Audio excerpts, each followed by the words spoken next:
They always told us to never turn on the local broadcast channel. When I turned it on, I was absolutely horrified. We're not supposed to watch the local broadcast channel. At least, that's what my neighbor Donna says. I hide the remotes. You can't be too careful with kids in the house, you know? She said as she leaned against the fence post. You hide the remotes, so your kids can't turn on the local channel, I repeated. Yep, works wonderfully. I only moved in here a few weeks ago. So far, everyone was friendly and nice. But Donna, she seemed a little cuckoo. A house-wide ban on watching the local TV station? Really? I mean, I get it if she were talking about some adult program or something. But local broadcasting channels don't usually air sex and violence, do they? Why don't you want them watching the channel? I asked. She blinked. Then she laughed, throwing her head back. Ha, ha, ha, good one. I'll catch you later, Rebecca, okay? She squeezed my wrist, smiled, and then headed off down the sidewalk. I stood there dumbfounded. A few days later, I went over another neighbor's house for some tea. Melinda Patel, the woman in the blue colonial on the corner. After we'd talked for a while, I decided to mention it. Do you know Donna?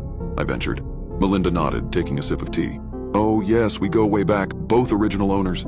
I glanced around, then I lowered my voice. Don't you think she's a little crazy with the whole TV thing? Oh yeah, definitely. I breathed out a sigh of relief. It's absolutely insane that she keeps a TV. With 2 little kids, it's too risky. Yeah, I know she says she hides the remotes, but you know how kids are. They find everything. She shook her head. Insane. I stared at her, at a loss for words. When my kids were that age, I said no Siri, not taking that risk. She took a sip of tea. Gave me so much peace of mind. What exactly is on the channel? I asked with a small laugh. Porn? True crime? Her eyes locked on mine. Don't joke about it, please. She kept staring at me with such an intense look that I fell into silence.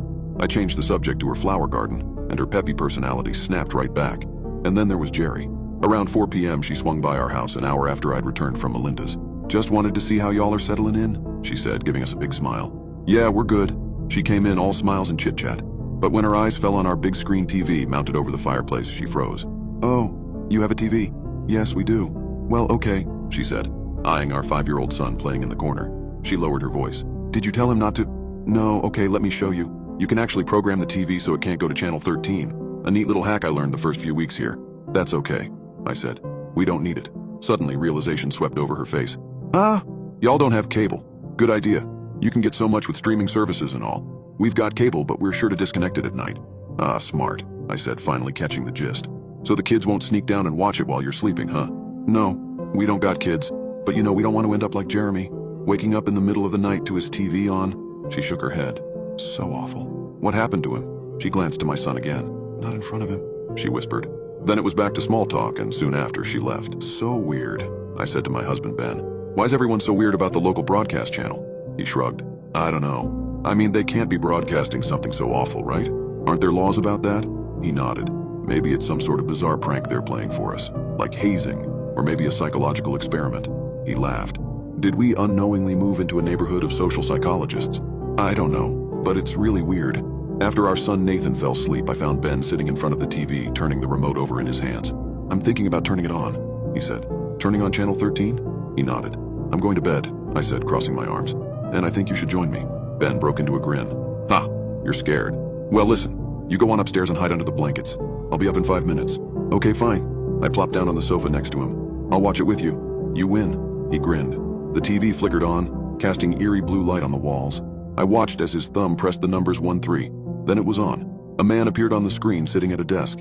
He was relatively attractive, but his hair was slicked back with too much grease and his makeup was caked on. And his teeth were white. Too white, like that Ross in that episode of Friends. You, Ben said. Yeah, well, local broadcast channels don't have much budget. Still, couldn't they do better than this? He looks like a mannequin and a used car salesman had a baby. Oh my gosh, I said, laughing. It's true, even his hair looks fake, he said, gesturing. Probably a toupee. He's too young to be bald. Maybe a wig then? Okay. Shh. Let's hear what he's saying. The weather's going to be cool, the newscaster said, gesturing to a poorly CGI'd map of the town behind him. High of 50s and low of 40s. Now, let's get to the local news. The map disappeared and he sat down. Our first news item is about local woman Melinda Patel. A small photo of her appeared above his shoulder. Ooh, I slapped Ben's arm. That's the woman I had tea with this afternoon. Really? Yeah. She told me she did some work on the school board, but I didn't know she'd be on the news.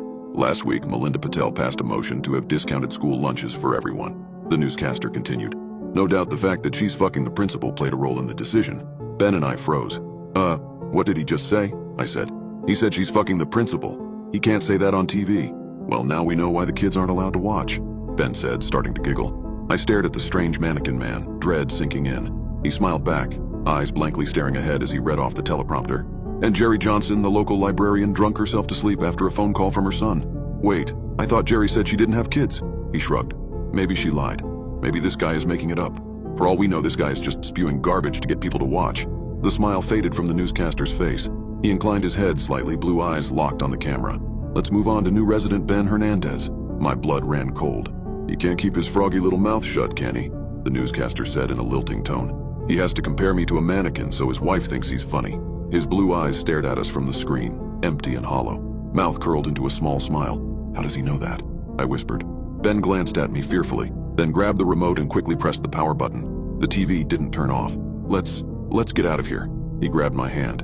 We both stood up, backing out of the room. But I couldn't look away. Couldn't look away as his blue eyes followed us as we moved away from the TV.